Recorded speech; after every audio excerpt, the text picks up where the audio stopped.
Nuevamente les damos la bienvenida a este espacio, pues que hemos programado como un espacio de reflexión, pero también de conversación en torno a la pandemia. Iniciamos ayer con una primera sesión en donde el profesor Enrique Mendoza nos expuso sus argumentos de por qué considera que la OMS es una entidad que tiene un actuar desarticulado. Pero no solamente pues hablamos de la OMS o de la UNESCO, sino que también estuvimos conversando con respecto a la importancia de pensar en la articulación o en la desarticulación, no solo de las entidades, sino también de nosotros como personas. Surgieron bastantes interrogantes que de pronto nos despedimos con un mensaje esperanzador por parte del profesor Enrique Mendoza, que hoy nos va a contar de pronto desde su análisis cuál puede ser una posible salida o una posible solución a varias de las cosas que en este momento pues estamos enfrentando. Sobre todo lo que pensamos de ese espacio es que es un momento para poner si no respuestas, sí tal vez muchas preguntas, y poner en orden esas preguntas y encontrarnos con otros que también se preguntan para no dejar de lado el pensamiento, que es como lo que nos debería comprometer a todos como seres humanos y como personas que formamos sociedades. Pues bien, ya nos acompaña entonces el profesor Enrique Mendoza. El profesor es historiador y magíster en historia de la Universidad Industrial de Santander y recientemente también doctor en estudios políticos de la Universidad Externado de Colombia. Ayer les contaba también a quienes nos acompañaron que además de ser docente de la Universidad Autónoma de Bucaramanga, tenemos pues una relación ya en curso con el banco, con el Centro Cultural del Banco de la República y pues las tareas o las investigaciones y proyectos que el profesor adelanta con respecto al patrimonio. Eh, Profesor, bienvenido, bienvenidos todos. Les recuerdo que a través del chat pueden poner sus preguntas que podemos abordar hacia el final de la sesión. La idea es que tengamos una primera presentación por parte del profesor Enrique y enseguida pues abrimos el espacio para conversar, que puede ser mediante la activación de cada uno de los que quiera participar de su micrófono. Si necesitan ayuda yo les puedo colaborar también, o puede ser a través del chat y yo pues le paso esas preguntas al profesor Enrique. Buenas tardes a todos y bienvenidos. Un gusto estar aquí con ustedes, viendo unas impresiones documentadas sobre el origen de la pandemia. El ánimo de realizar ejercicio a través del área cultural del Banco de la República tiene que ver con la frecuencia con la que se están presentando de acontecimientos. Comenzamos a partir el análisis. Entonces les comentaba que el ejercicio esencial de este trabajo se ha hecho a partir de la OMS. Es una aproximación que se ha realizado a partir de las actas de la UNESCO. Aquí tenemos una gran información. Interesa pues que ustedes lo conozcan porque se puede ampliar, corregir, precisar lo que aquí tenemos básicamente las actas desde el año 2000, desde el año 98 hasta el año 2019, cuando fue la última asamblea de la UNESCO en el mes de mayo. Y también están las sesiones del Consejo. Esas sí están desde el 2020, tienen un año más, se reunieron este año. Y también iniciaron en el año... entonces, digamos que ayer con las personas que asistieron, que el asunto es importante en la medida en que se está volviendo frecuente y en la medida que tiene unos alcances muy fuertes, no solamente económica, pues también lo hemos visto en la vida de las personas, en la vida social. Entonces, digamos que esa fue la motivación pues, para iniciar un estudio desde el funcionamiento de la institución matriz con el sistema de Naciones Unidas, responde por este ámbito social, el de la salud. ¿Qué se descubrió ayer o qué planteamos a manera de síntesis? Primer elemento que lo que hay unos funcionamientos diferentes de las organizaciones o de los organismos especializados de la Nación Unida. Mostramos precisamente cómo, por ejemplo, en el caso de la UNESCO, una organización pues, que ha participado, que ha liderado, ha sido protagonista en propiciar la multiculturalidad, el reconocimiento de la diversidad cultural en el mundo entero y con todo lo que esa palabra significa en este momento en términos de equidad de géneros, por ejemplo, las grandes tareas que ha asumido en relación con este campo son realmente llamativas y significativas. Y otros campos, pues, que en realidad son bastante complejos, el patrimonio cultural, e inclusive el tratamiento, los casos de discriminación en África, la que se está presentando, por ejemplo, contra la población albina en Tanzania, o en otras partes del mundo, especialmente pues que son golpeadas por problemas de discriminación e intolerancia cultural.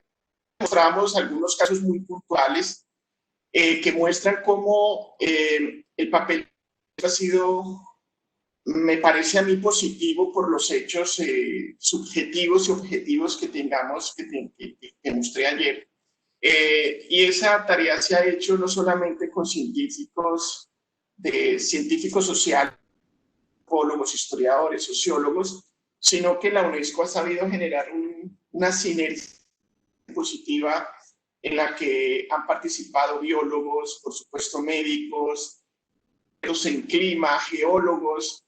Entonces hay un nivel de especialización muy grande, pero también hay un nivel de interdisciplinaridad también bastante significativo. Eso no se nota en la OMS, una organización que esencialmente está integrada por personas que provienen del mundo de la salud, médicos, biólogos, especialmente epidemiólogos. Entonces, precisamente todas las opciones que sacamos a flote ayer mostraban la mirada fragmentada de la realidad en la medida en que estamos hablando de un campo del saber que está intentando entender los fenómenos y ese campo del saber se muestra pues con opciones bastante limitadas. Bueno, entonces este es el cuadro que se intentó desarrollar ayer.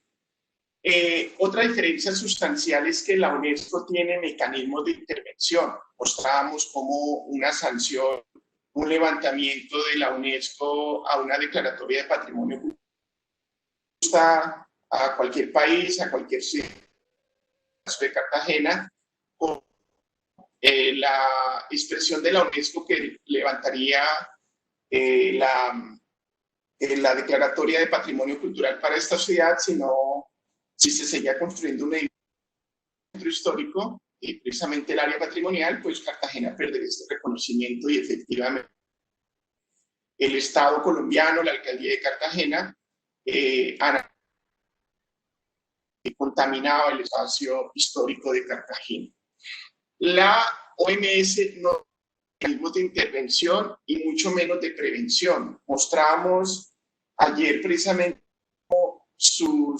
cómo todas las asambleas, por fortuna, pues se tiene toda la información, que muestra cómo no hubo capacidad de participación a todas las pandemias que se han presentado en el siglo XX, la SARS-CoV, MERS-CoV, el ébola y por supuesto la que estamos padeciendo en este momento.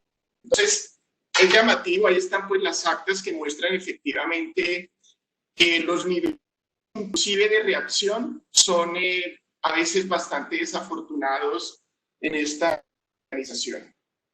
Continuando con este ejercicio, también mostramos que la UNESCO tiene un nivel alto de integración con organizaciones externas y el sistema ONU. Es decir, la UNESCO está en organizaciones ambientales, con organizaciones que estudian el clima dentro del medio ambiente, pero también tiene unas articulaciones bastante estrechas con los estados, con organizaciones públicas y privadas, con la Organización del Turismo, asunto que en la OMS no es que no exista. Ellos sí están articulados, pero están articulados de manera gregaria. Encontré precisamente un acta en la que ellos son invitados para responder por unos objetivos de desarrollo sostenible, para articularse a los propósitos de ONU ambiental, pero son ellos los invitados, o sea, no es una iniciativa que surja de la OMS, precisamente como lo vamos a mirar hoy por su concepción de salud, que está restringida esencialmente al aspecto biológico. Integra pues otras dimensiones más complejas como el medio ambiente o el estado de la naturaleza. Síntesis, encontramos suficientes razones para mostrar que la UNESCO tiene un enfoque multicausal sobre la realidad, mientras que la OMS, presa del saber médico, presa del saber biológico, tiene un enfoque unicausal y en términos institucionales esto pues está limitando su capacidad de anticiparse a los fenómenos, muchos de los cuales tienen un origen totalmente social o cultural.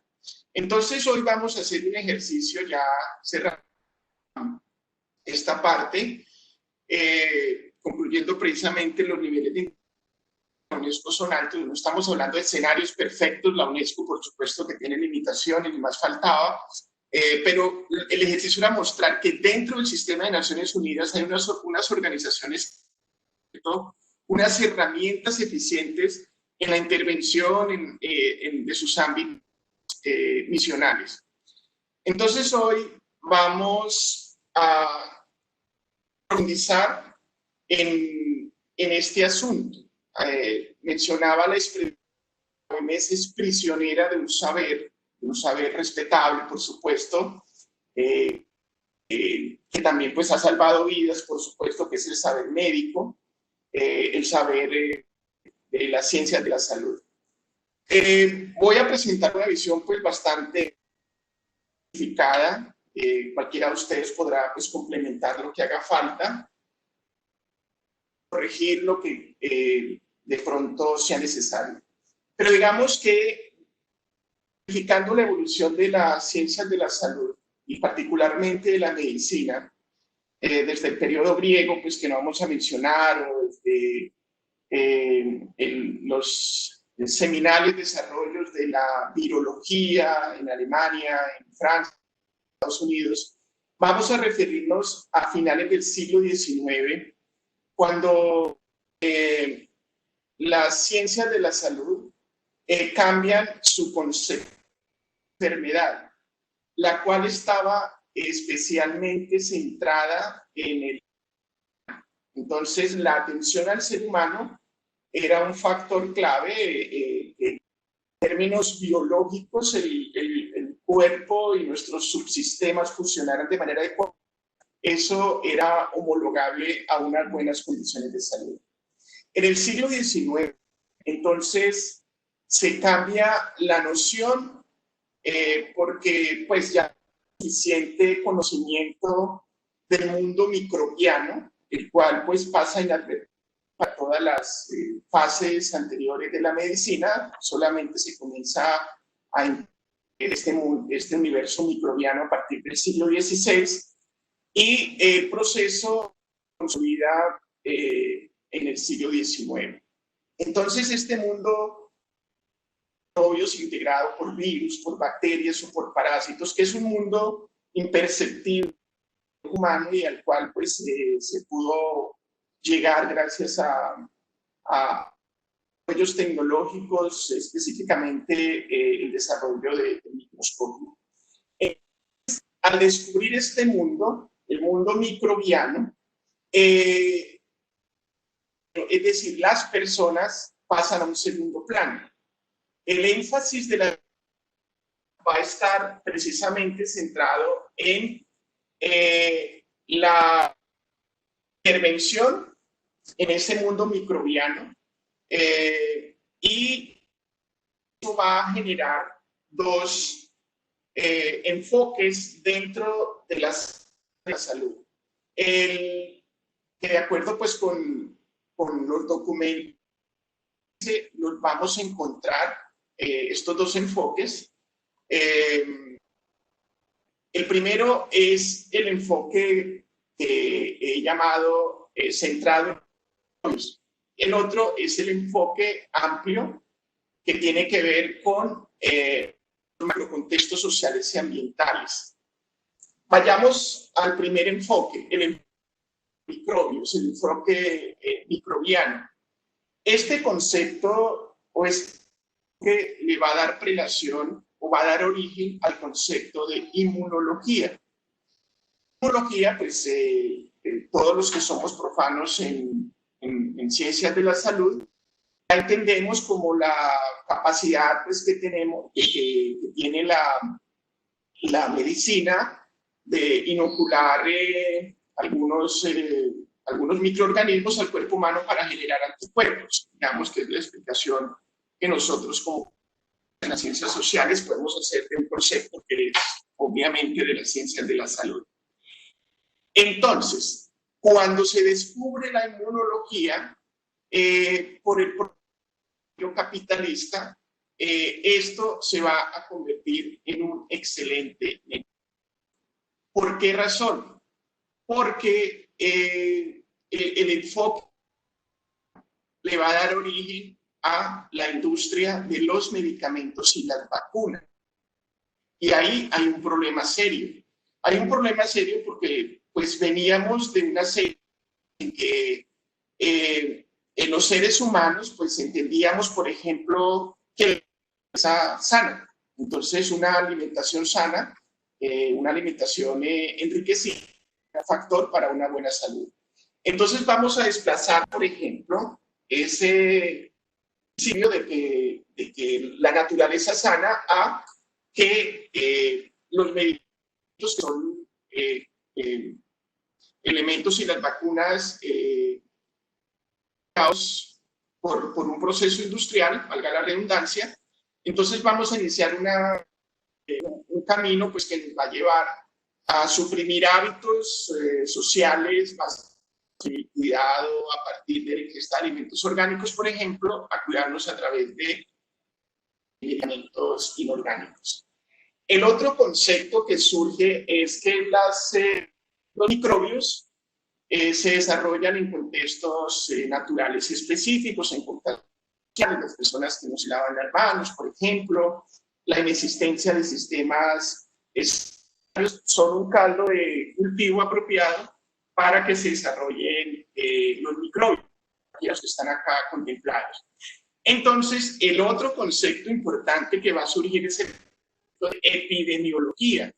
Y este concepto de epidemiología en las circunstancias externas al individuo, en su mayoría, aparecerá la psicología con fuerza, dirá que también hay que mirar al centro, pero por el momento vamos a aceptar que los factores son eminentemente sociales y ambientales.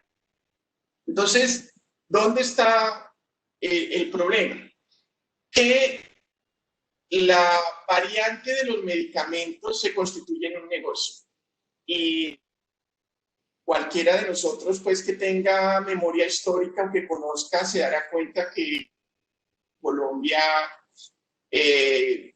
paradójicamente, o en muchos países de Latina, las personas de 70, 80, nacidas por allá en los años 30, 40, tenían una larga vida.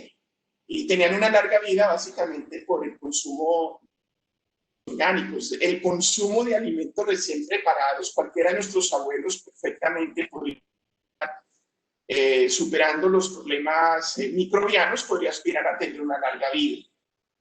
Eso se comienza a perder cuando en los años 40 aparecen los sistemas de vida social, los cuales se van a convertir en un apéndice de las grandes multinacionales dedicadas a la fabricación de medicamentos. La epidemiología es también muy eficiente, pero es muy costosa. Y la epidemiología casi que implica tocar los presupuestos de los estados, y nuestros estados tecnocráticos ocasionalmente pueden ser más orientados por una racionalidad privada, no invierten gruesas sumas de dinero en epidemia. Es decir, en llevar agua y saneamiento básico, en tener una red hospitalaria fuerte, en tener unos patrones, unos conocimientos difundidos a través de los sistemas educativos. El más barato el medicamento es más o menos la conclusión que quiero presentar, y ese asunto de lo epidemiológico, tener en cuenta las condiciones ambientales y el agua potable, y que existan sistemas de alcantarillado. Eso sale demasiado costoso. Entonces, en general, muchos países van a optar precisamente por apuntarle a la salud pública, pero a partir de los medicamentos, que sale mucho más económico. Entonces, interesa que precisamente miremos cómo el asunto de los medicamentos y las vacunas se ve un gran... De hecho, los grandes aportantes a la OMS son países que tienen una importante presencia en las que se ha desarrollado la industria farmacológica.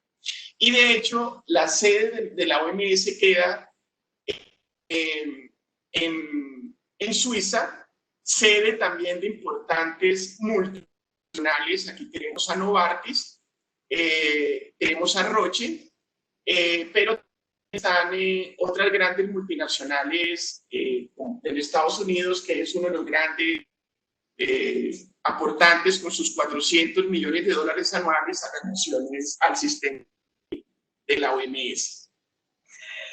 Digamos que pues voy a omitir parte, porque resulta que de negocio, la síntesis no lo voy a leer todo, porque tenemos, digamos, diferentes partes que interesa pues abordar de manera resumida para que podamos conversar al final. Pero la intención es que las multinacionales, a partir pues de una red de estímulos con los sistemas de salud, los cuales por supuesto por ellos, porque cada sistema de salud se va a convertir en un mercado para sus productos, llegando hasta el médico. Todos nosotros recordamos la época del visitador médico, recordamos de pronto la famosa frase aquella de que el médico como tal era utilizado constantemente por los visitadores, y ser visitador médico era un excelente oficio para subir dentro de la pirámide social. Pues esa estructura hace precisamente que los médicos y los sistemas de salud terminen siendo un apéndice de las multinacionales farmacológicas, es decir, terminen recetando lo que las multinacionales han fabricado, terminen comprando sus productos, no necesariamente los más adecuados, no necesariamente los más óptimos, y se inicia ahí un proceso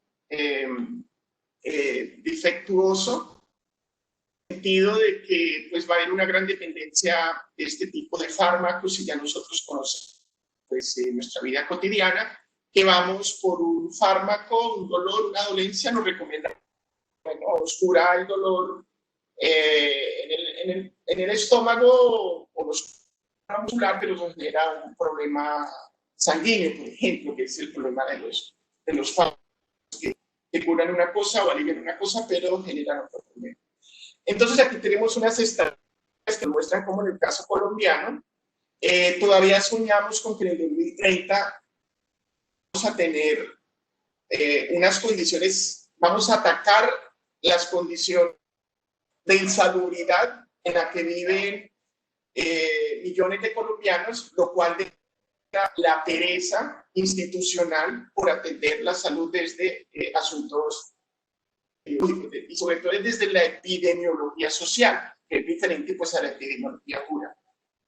El otro elemento pues nos muestra un asunto con el cual nos estrellamos cotidianamente, la situación del especialista que nos atiende después de 4 meses, porque en este caso pues las CPS, las IPS, lo que reflejan es, digamos, la mercantilización de la salud. Es ahí, vamos a dejar ahí, luego pues, comentar pues las expresamos.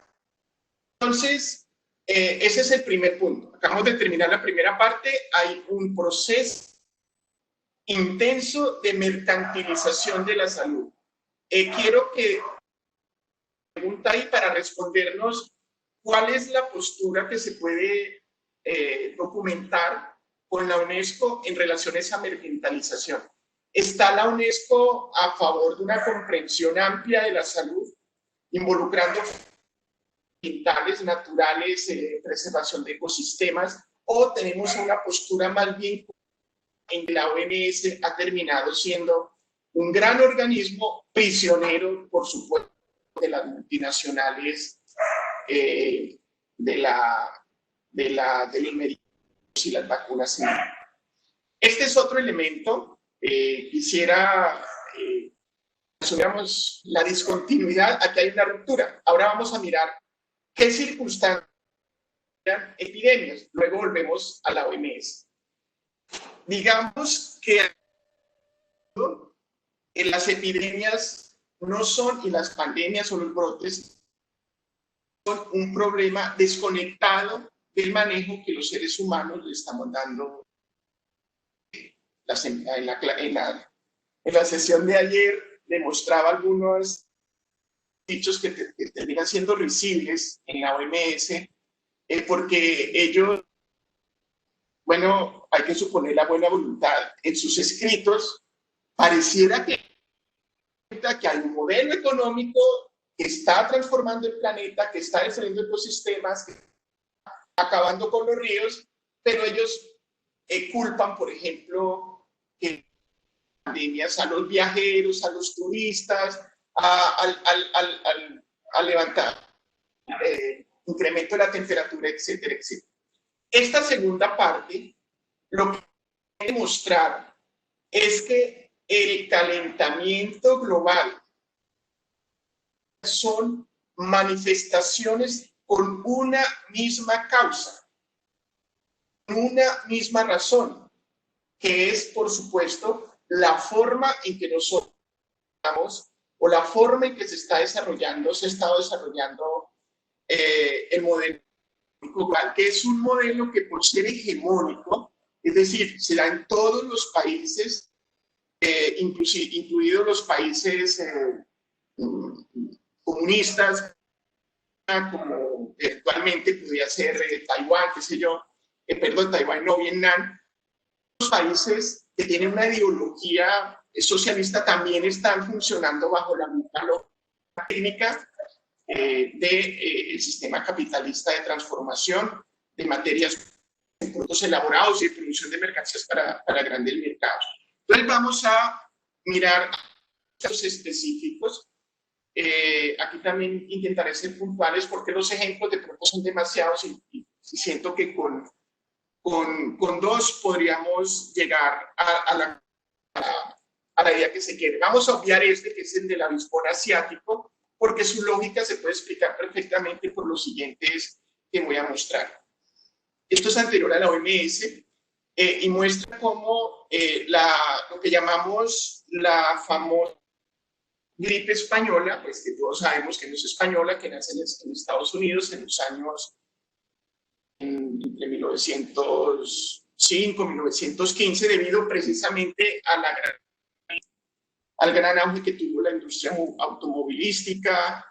Esta muestra que pasamos de un carro a un sistema, pues todos lo conocemos, el Fordismo, en el que cada vez más parte del proceso y todo el día está en función de colocar llantas, de atornillar, y eso permite que hayan grandes cantidades de vehículos y que esta prácticamente haya pasado a tener una gran cantidad, miles de vehículos en sus carreteras. Esas carreteras comienzan a destruir ecosistemas. No, no hay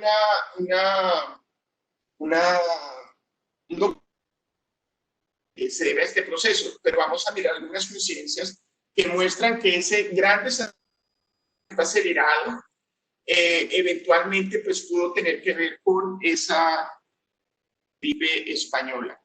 Una gripe pues que los más optimistas dicen que le quitó la vida a 50 millones de personas. Saltando en el tiempo, la segunda gran pandemia del siglo XX fue el VIH, la cual se dio específicamente por la destrucción de los ecosistemas en los que habitaba el mono mangabey, el cual apreciamos acá. Este mono entonces comienza a ser consumido por seres humanos, y el mono, que era hospedero del VIS, virus de inmunodeficiencia simia, lo transmite pues a través de que los humanos comienzan a comer su carne a las personas, y aparece entonces el VIH. La dinámica es exactamente lo mismo. Hay un ecosistema, hay unas dinámicas económicas, las dinámicas económicas irracionalmente destruyen los ecosistemas, y eso entonces genera ocasionalmente una proximidad bastante peligrosa entre los animales, las cargas víricas de los animales y los seres humanos. El otro elemento que tenemos acá, pues más reciente, es el de China, con el todo indica que China ha tenido durante el siglo XX varias hambrunas en las cuales murieron varios millones de habitantes. Las cifras hablan de unos 10 millones de chinos que perdieron la vida debido a las hambrunas. Entonces, Deng Xiaoping, en los años 80, autoriza la cría de animales ¿cierto?, en los hogares. Luego, el aumento exagerado y algo de insensatez comienza a convertir a los animales en víctimas de los seres humanos por diferentes razones. Entonces,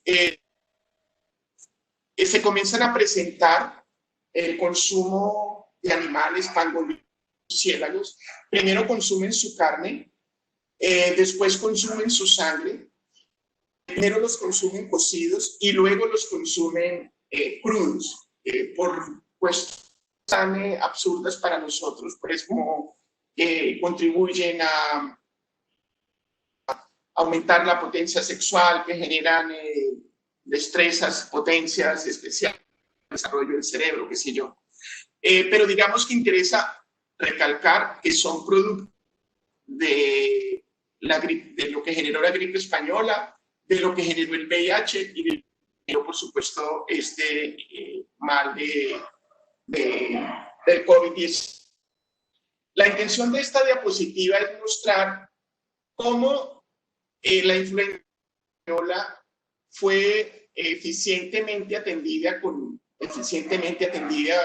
expresión pues bastante de pronto inadecuada, pero por las ambulancias. Aquí en ambulancias hay carros que simulan alertas en salud, pero lo que quiero llamar es que la causa termina volviéndose parte de la solución. O sea, el gran desarrollo de la industria automotriz en Estados Unidos aparentemente pues tiene que ver también con que puede trasladar pacientes de un lado a otro, Lo mismo que estamos nosotros mirando en este momento, la vacuna.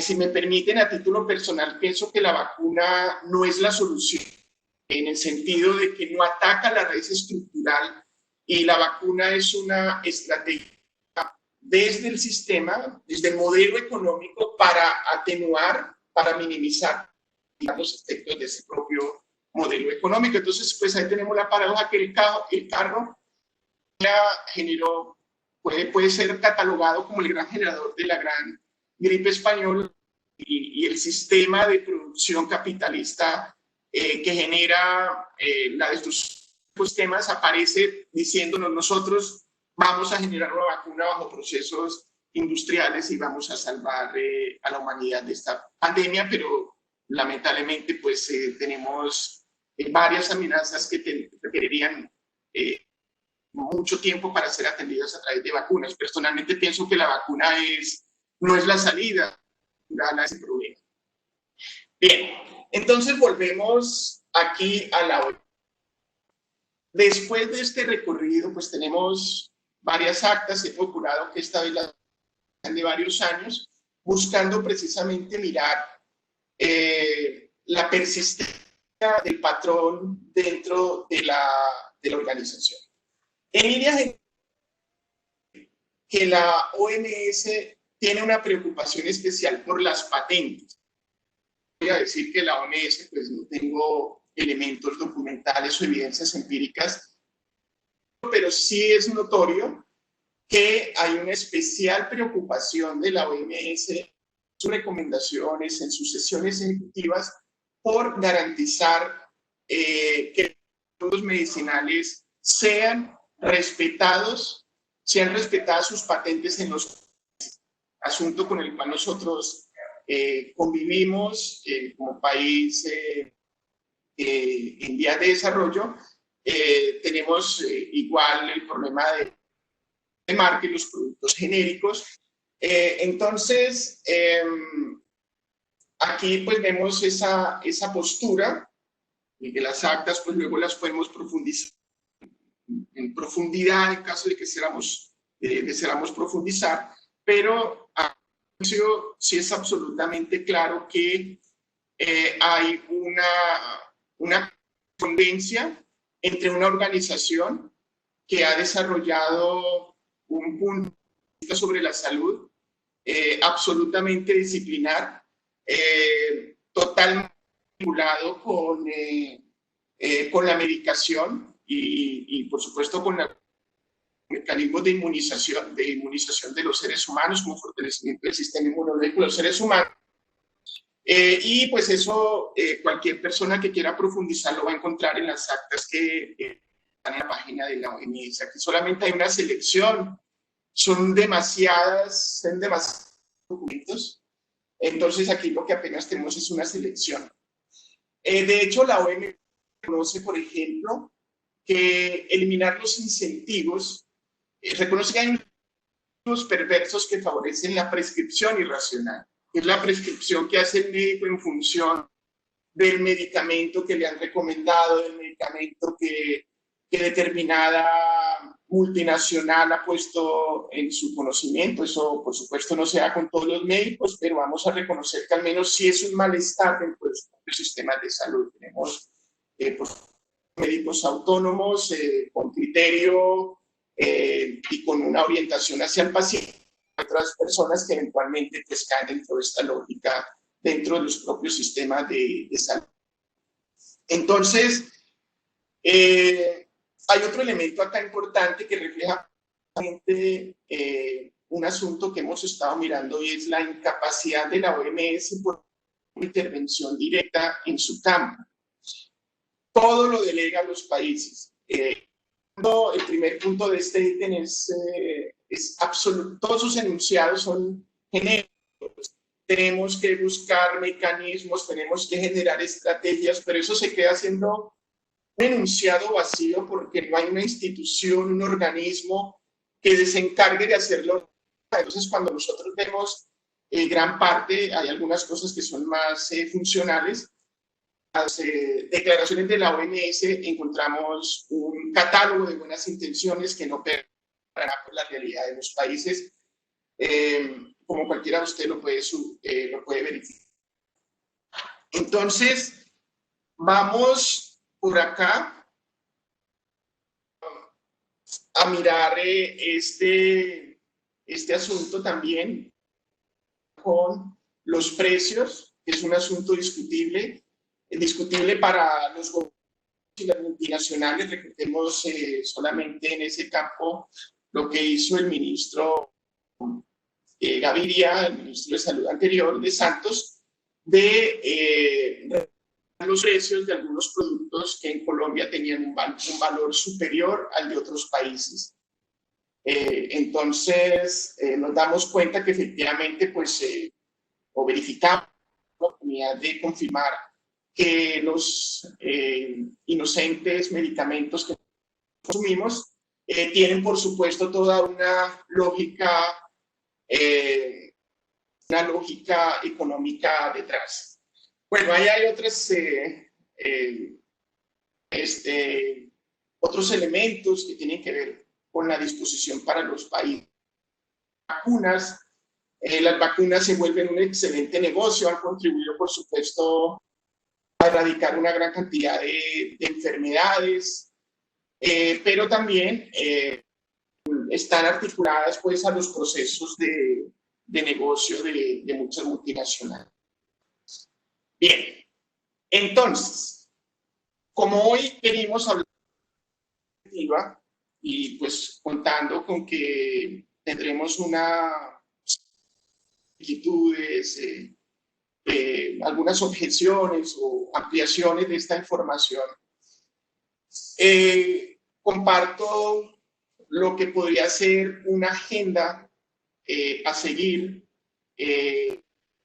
por supuesto, a pesar de que es incompleta, puede parecer top.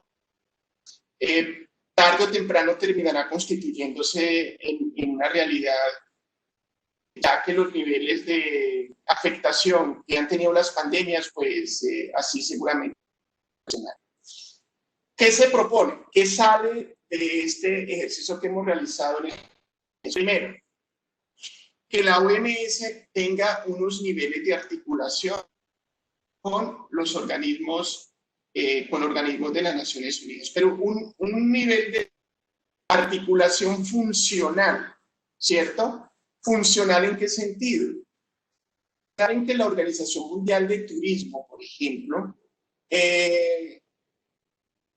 recomiende sitios que presentan condiciones para el de pandemias. Eso cualquier persona que entienda cómo funciona el turismo podría ser un asunto delicado, pero siento, bueno, porque en muchos países, Estados Unidos, Inglaterra, China, muchos países tendrían limitaciones, pero tiene sentido, como ya está ocurriendo al interior de las Naciones Unidas, comencemos a entender que se deben realizar modificaciones al modelo, o se deben realizar modificaciones a algunas actividades de manera específica para, pues, a los propósitos de sostenibilidad que tiene la Organización de las Naciones Unidas. Entonces, un primer nivel de articulación es que no puede ser posible, no puede seguir siendo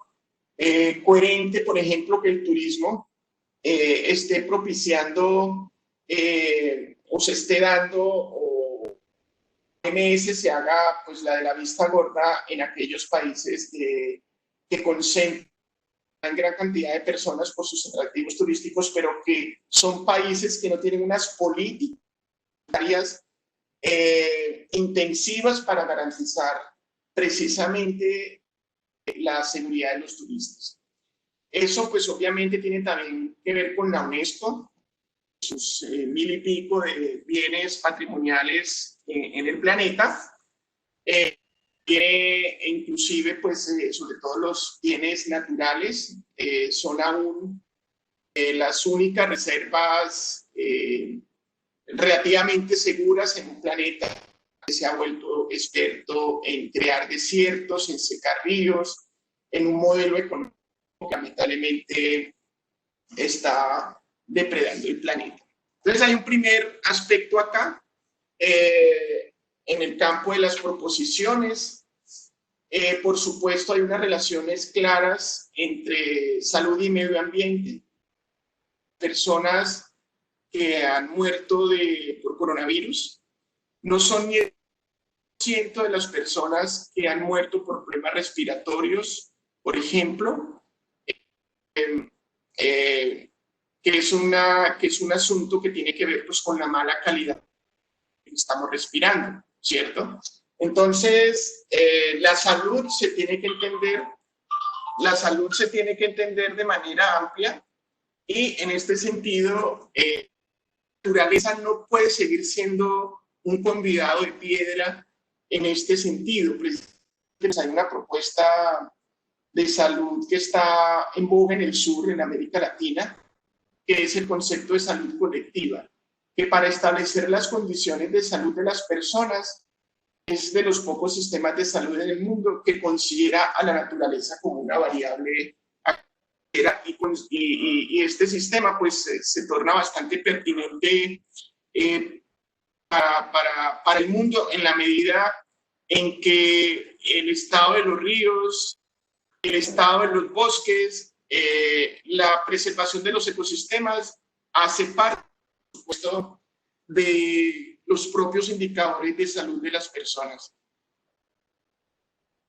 También puede parecer un poco utópico, yo quiero, a partir del estudio que he realizado sobre cómo operan las organizaciones del sistema de Naciones Unidas, esta es una buena noticia.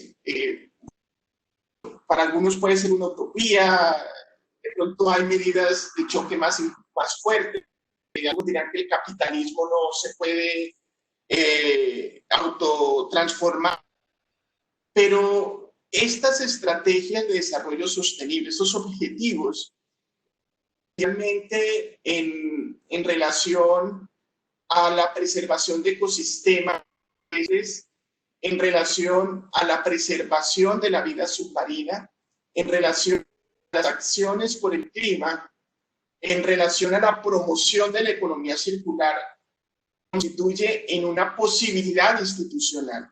Digamos que es la puerta que se abre para que el sistema se regenere y podamos tener lo que ya está pasando en algunos países, por ejemplo, que se están promoviendo energías limpias, como ocurre en que eso también trabajo, o podemos hacer lo que están haciendo países como Costa Rica, de llevar unos niveles de reutilización de un producto hasta 7 veces, por supuesto, con eso la afectación a las materias primas de origen natural. O sea, hay unos elementos también institucionales. Ocasionalmente esto nos parece a nosotros como un saludo a la bandera, como un canto a la luna. En términos personales, y pues a partir de mi propia comprensión de cómo se dan las transformaciones sociales y los cambios sociales, esto es un asunto que ya nosotros lo podemos apreciar en nuestro entorno, con el impuesto a las bolsas, con la promoción, por ejemplo, de las vías limpias.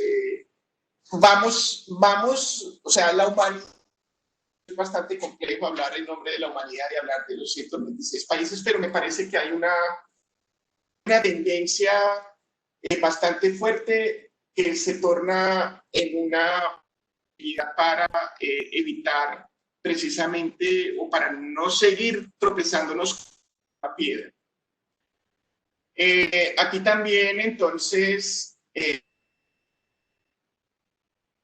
ahí ya, allá paramos, habían relacionados con precisamente la noción de salud colectiva,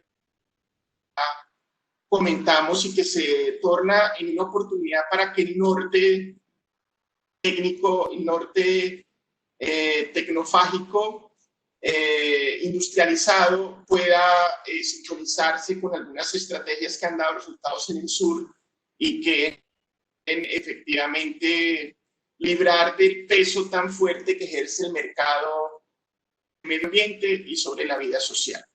Entonces, queridos participantes, es una forma de comentar básicamente que todas las pandemias se han estado generando por una interacción agresiva de seres humanos contra los ecosistemas naturales.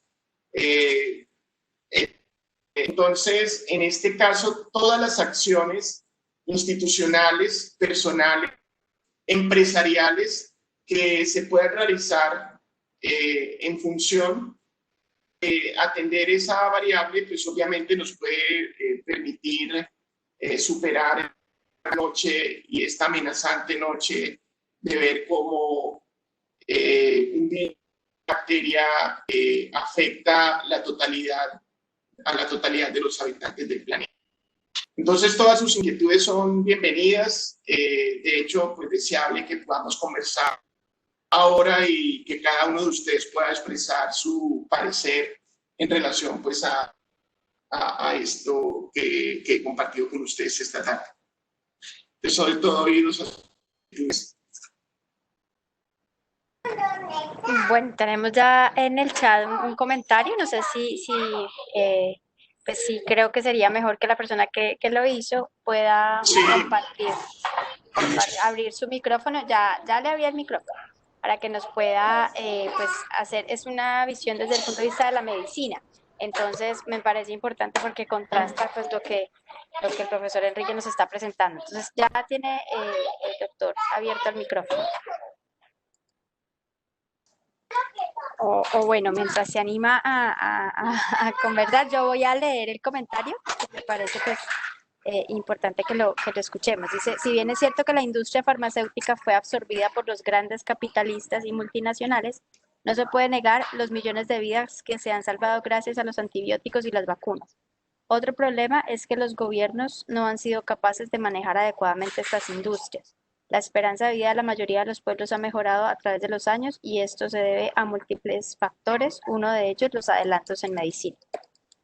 Y, bueno, no, ahí nos está diciendo que no puede activar su micrófono, pero ese es el comentario, también desde el comentario al respecto, y también hay otro comentario que dice que la OMS plantea aplanar la curva, no eliminarla. No sé qué nos puede decir usted al respecto. Ok. Sí, pues indudablemente comparto el punto de vista. De hecho, el tiempo no me ha alcanzado para mostrar el importante papel de algunos medicamentos en el mejoramiento de la calidad de vida, en el incremento de nuestras expectativas de vida. Eso, por supuesto, es claro. Y pues hay una apuesta por entender el problema en todas sus dimensiones. Sin embargo, los acontecimientos nos están mostrando precisamente que ese es un camino, esa es una opción que tiene riesgos. Uno de los riesgos, si eventualmente la pregunta hizo un médico, es precisamente la resistencia que está generando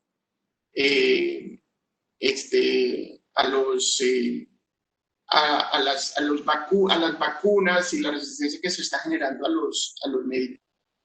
Digamos que el que hayamos agotado tanto esa opción, que no la hayamos complementado, por ejemplo, con otras opciones tan importantes como el consumo de productos orgánicos, desgasta esa opción. Es absolutamente claro y pues comparto precisamente este comentario del doctor. En relación a lo de la OMS bueno, la OMS es una institución bastante particular.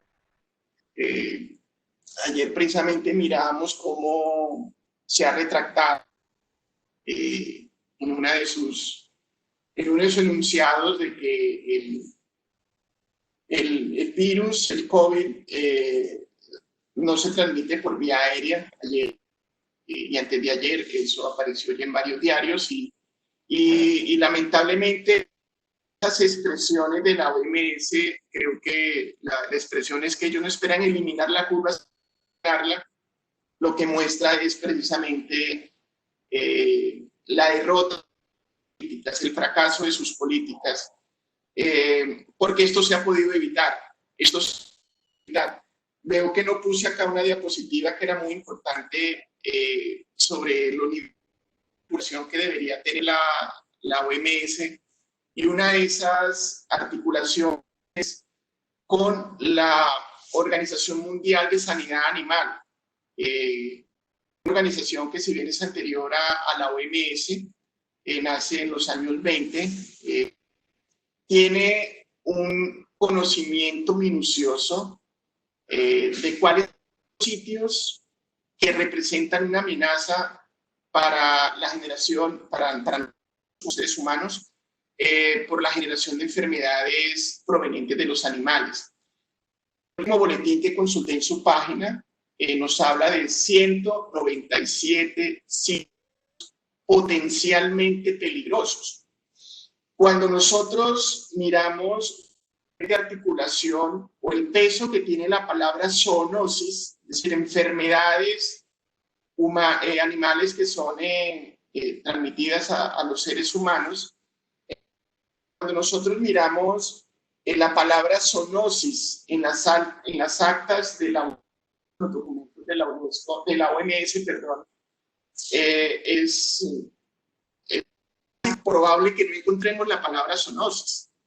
Eso quiere decir que no hay una articulación entre la Organización Mundial de Sanidad Animal, que cumple una tarea bastante, ya que en el siglo XX la mayoría de las pandemias han sido generadas por aves, por camellos, por murciélagos, por pangolines, lo cual nos da a nosotros atención de la raíz del problema de las pandemias, de las raíces de las pandemias. Entonces, eso, si me preguntan a mí, yo digo que es una expresión irresponsable, a su vez, que refleja la impotencia de esta enorme organización que he percibido en esta aproximación a sus documentos. Se nota bastante burocratizada. La institución burocratizada es una institución que ha perdido su nombre y se ha vuelto un fin en sí misma. O sea, es un fin importante para quienes están dentro de él, pero ha dejado de ser funcional para la humanidad. El señor Jorge Quijano quiere intervenir, entonces ya le activé el micrófono, señor Jorge. Listo, Jorge, bienvenido. ¿Me escuchan? Sí, señor, muy bien. Gracias, profesor, por ese nuevo aporte, por el conocimiento de esta pandemia. Pero en cierto sentido, queda uno con la inquietud, ¿no? En este momento hay un interés mercantilista en la producción de vacunas. Inclusive los Estados Unidos ya le compraron toda la producción al laboratorio que nos va a producir. Es decir, viene la vacuna, viene la venta a todos los países de la órbita de una potencia de las vacunas, y otra potencia producirá vacunas y se venderán a los países de órbita. Pero vamos a seguir. Probablemente, yo sé que una de las primeras es que tenemos que adaptarnos a convivir con el coronavirus, a sentirlo como hemos ya convivido con el VIH, estamos acostumbrando y conocimos más VIH. Tenemos que adaptarnos a eso. Van a venir otras pandemias, tenemos que comenzar a explorar, ¿no? Porque el modelo de producción es un modelo mercantilista, ¿sí? Y la medicina indudablemente está mercantilizada. Entonces, se produce lo que se vende. ¿Y qué es lo que se vende en este momento? Lo que más se va a vender es la vacuna para el coronavirus, ¿no? Tienen esa preocupación, ¿no? La medicina va a seguir en el proceso de producir analgésicos, producir medicinas para calmar los dolores, pero no medicinas para procesos curativos, ¿no?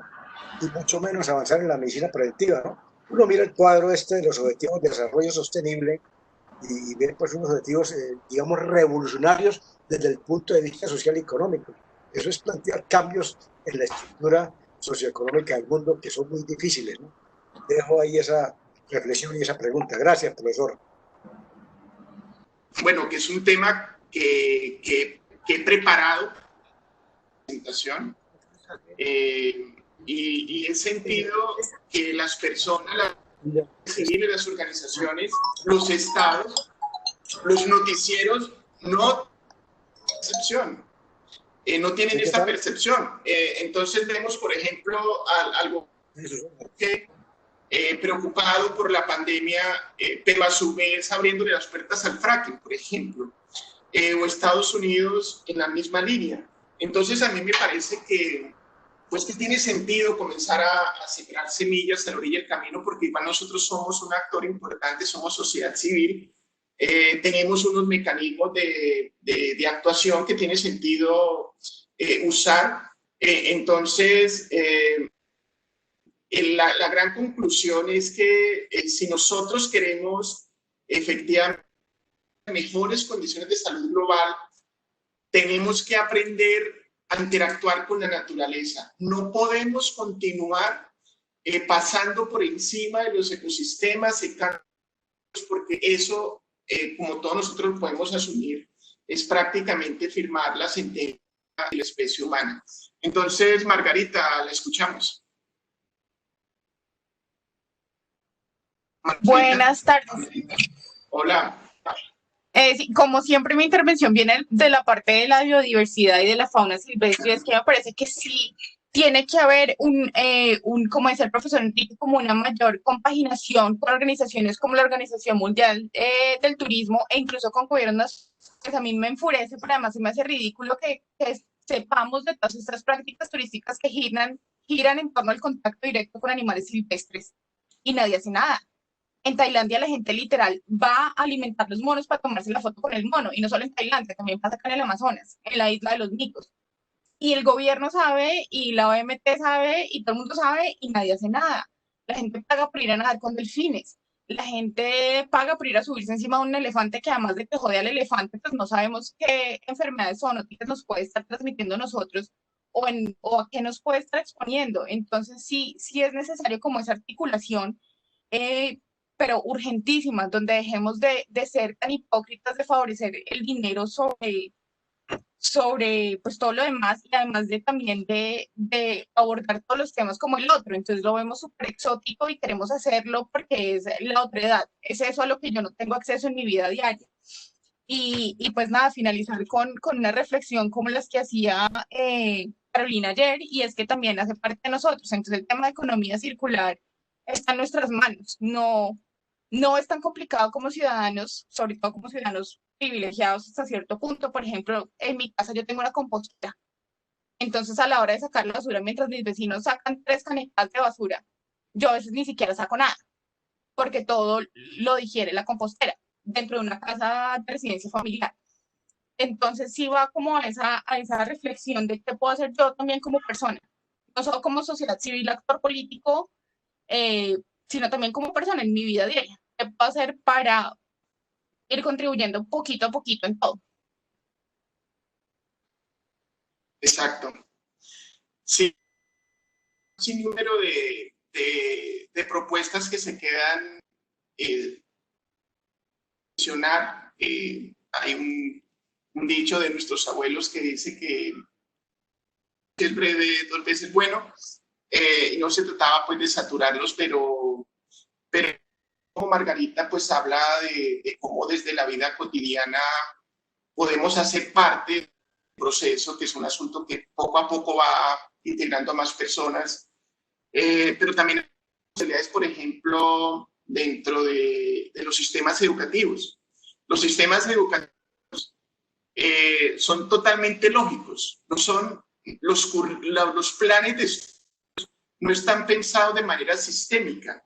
El estudiante en una clase aprende biología y en otra clase aprende matemáticas, y la matemática no está conectada a la biología.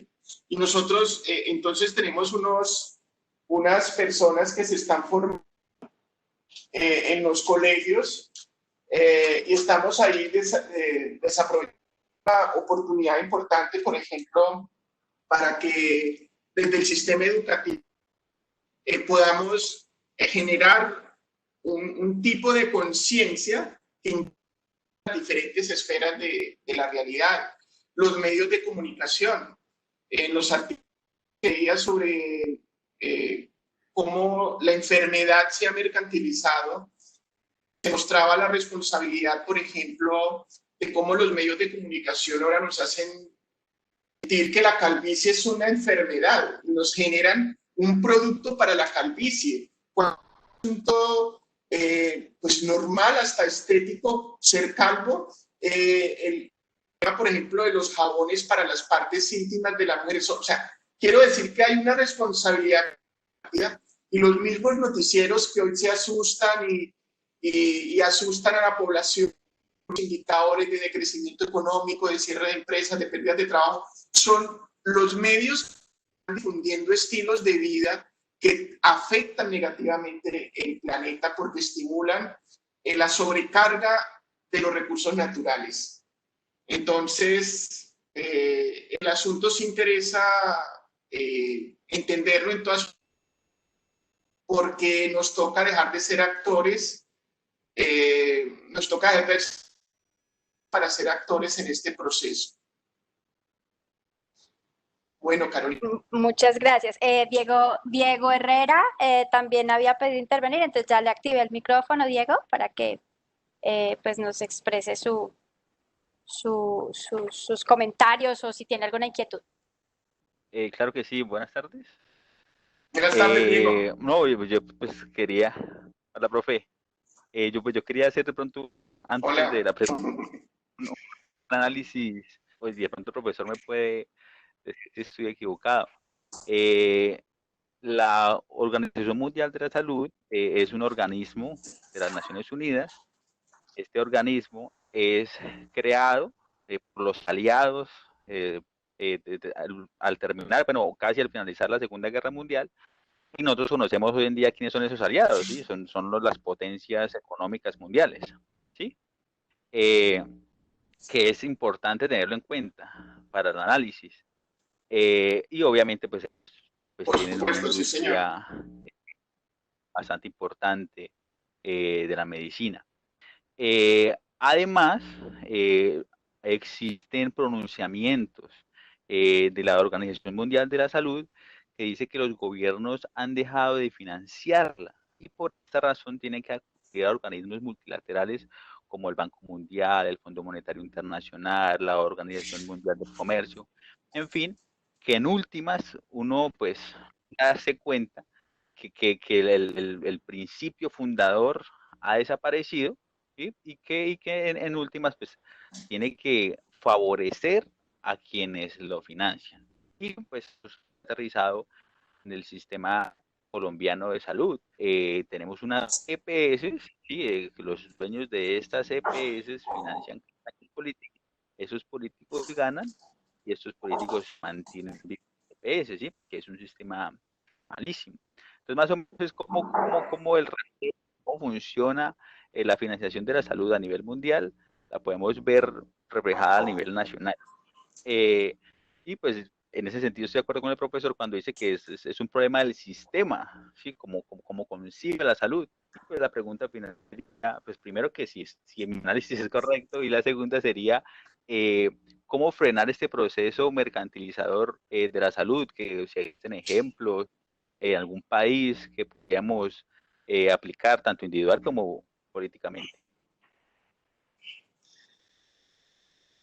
Claro, hay países. De hecho, hubo un punto que pues no quise incluir porque ya de pronto desbordaba un poco el tiempo, pero tengo acceso a una página web que muestra la información sobre los países, de cuántas personas infectadas ha tenido y de cuántas personas han. De ahí surgen modelos, ¿no? Al menos son mejores unos que otros. Entonces, bajo esa perspectiva, me parece, por ejemplo, importante mencionar que todos aquellos países como Nueva Zelanda, por ejemplo, que se dedicaron a fortalecer sus sistemas de salud han logrado mucho mejor esta contingencia que claro, hay unos modelos en donde la salud no se le entrega al mercado. Países, obviamente algunos países nórdicos, no todos, exceptuando a Suecia, pero a Holanda también, pero hay algunos países que han logrado preservar sus sistemas de salud. Países, por ejemplo, como Vietnam, de acuerdo con la última revisión de sus estadísticas, tiene algo así como 200 personas infectadas y 200 personas recuperadas muertos. ¿Por qué razón se da esto? Está Tailandia también con un militar, está Mongolia, porque han sido países golpeados por varias pandemias a lo largo del siglo XX, varias gripes aviares los han afectado duramente. Ha habido un aprendizaje social. También acá los gobiernos y las sociedades han aprendido eso, por ejemplo, Vietnam, Mongolia, Tailandia, Laos, cerraron sus aeropuertos en enero. Los cerraron en enero, mientras, por ejemplo, un país como Colombia cerró sus aeropuertos en marzo. Eso puede significar en términos de funcionalidad de los gobiernos, de que los gobiernos también están cumpliendo su función, pues, digamos, institucional de proteger a sus contribuyentes para no hablar de ciudadanos y un poco más pragmática la respuesta. Entonces, claro que hay modelos de países que han logrado minimizar los efectos porque tienen unas estructuras. El caso de Nueva Zelanda me parece llamativo porque Nueva Zelanda, en oposición a Australia, que es la que tiene mayor desarrollo capitalista, por ejemplo, le ha entregado sus parques y sus ecosistemas a los grupos étnicos, son manejados por los grupos ancestrales, en particular por los grupos maoríes. Entonces, son países que de alguna manera nos permiten hablar de un término que es con el que quisiera cerrar, es la vacuna estructural. Y la vacuna estructural no es de un laboratorio, la vacuna estructural es de la interacción entre nosotros, personas, seres humanos y la naturaleza. Esa es la vacuna estructural, esa es la vacuna que nos puede a nosotros garantizar que no vamos a seguir siendo azotados por estas pandemias. Los vecinos no van a tener que padecer en una unidad de cuidados intensivos a salvar la vida, o inclusive países irresponsables que mercantilizaron sus sistemas de salud tengan que feriar la persona que va a pasar a una UCI. Eso me parece a mí absolutamente degradante, y lo que ha hecho el COVID-19 es mostrar que hemos sido irresponsables en el manejo político, irresponsables en el manejo de las comunidades, de la sociedad, e irresponsables en grado sumo en el manejo, en la interacción que hemos tenido con el medio ambiente. Entonces, se espera pues que nos demos cuenta que corremos unos riesgos, son reales. Lo que ha estado pasando nunca antes había pasado. Es probable que esto en 5 meses, en un año, ya sea una vieja, pero la amenaza no va a desaparecer si nosotros no aprendemos a manejar mejor nuestras relaciones con la naturaleza. Muchas gracias, profesor. Hay también una solicitud de Nora Díaz. Ya le activé el micrófono para que nos pueda compartir sus apreciaciones. Ok, Nora, la escuchamos. Hola, buenas tardes. Como gestora turística estoy mirando los objetivos de desarrollo sostenible. Miro el primer objetivo, que es la erradicación de la pobreza. Siento que la pandemia nos invita a mirarnos como sociedad-estado, a través del fortalecimiento de la cooperación global, el fortalecimiento del intercambio de conocimientos, la promoción de la distribución justa de recursos entre los países afectados. Sabemos quiénes son los perdedores, pero también sabemos quiénes son los ganadores. porque en esto vemos el dominio de las grandes corporaciones en Internet. Vemos otro giro que es hacia la caída del uso del efectivo, respaldados por los gobiernos que animan los servicios de pago sin contacto. Entonces, esto me llama la atención de que el primer objetivo del desarrollo sostenible sea el fin de la pobreza y estamos mirando quiénes están siendo más pobres y quiénes se están volviendo en estos días más ricos, ¿no? Es lo que quiero decir por ahora. Tema, digamos, bastante sensible. Nos hemos podido dar cuenta lo que ha significado para los estados, para las sociedades, golpear la situación. Si pudiéramos hablar de unos factores protectores, el COVID-19 nos ha mostrado la tragedia social que se puede dar si nosotros mantenemos, si no hacemos algo por disminuir, ojalá eliminar los niveles de pobreza que se tienen en los países. Es la pobreza en estos momentos, por ejemplo, la consecuencia lógica para todas aquellas personas que su trabajo ha sido feriado por procesos de privatización.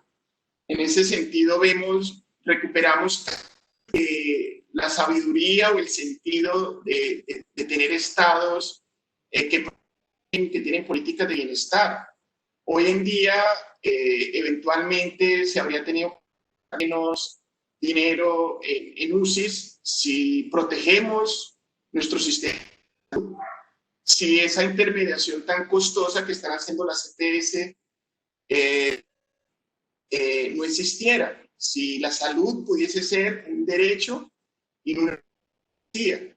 Entonces, la pobreza indudablemente es un factor amenazante. Mientras exista, vamos a tener amenazas de esta naturaleza porque precisamente muchas veces son las comunidades más pobres las que tienen que digamos, buscar formas específicas de alimentación. Son ellas las que consumen los huevos de tortuga, los huevos de iguana, son ellas las que meten a veces en cazadores y en destructores de ecosistema, básicamente porque es una estrategia casi que instintiva de entonces, indudablemente, alejarnos de las y construir un mundo sanitariamente seguro pasa por modificar la relación que se están dando entre el capital y las personas. Bueno, profesor Enrique, no tenemos más preguntas ni solicitudes de participación en el chat. Quiero pues agradecerle la presentación, no solamente el esfuerzo de ayer y hoy, sino y sobre todo la posibilidad de plantear este tipo de reflexiones que pues ojalá pudiéramos hacer cada uno desde nuestras propias esferas, ¿no? Eso sería también muy importante, ahora que Margarita también hablaba de lo que sí se puede hacer desde casa. Pues ese ejercicio de pensar también debería poder hacerse desde la casa de cada uno de nosotros y desde la vida de cada uno. Entonces, bueno, en el transcurso de la conversación de esta tarde les compartí también unos enlaces que están en el chat. Pues ese chat cada uno lo puede abrir y copiar si está en su computador para que lo pueda guardar y tener esos enlaces disponibles, o también pues intentaremos enviárselos a todos los participantes a través del correo electrónico para que pues no sea como una actividad aislada, sino que se pueda conectar con muchas otras posibilidades de reflexión. Muchas gracias nuevamente, profesor, y muchas gracias a todos los participantes. Esperamos que nos sigan acompañando en las otras actividades que programamos desde nuestro centro cultural y desde toda la red cultural del Banco de la República.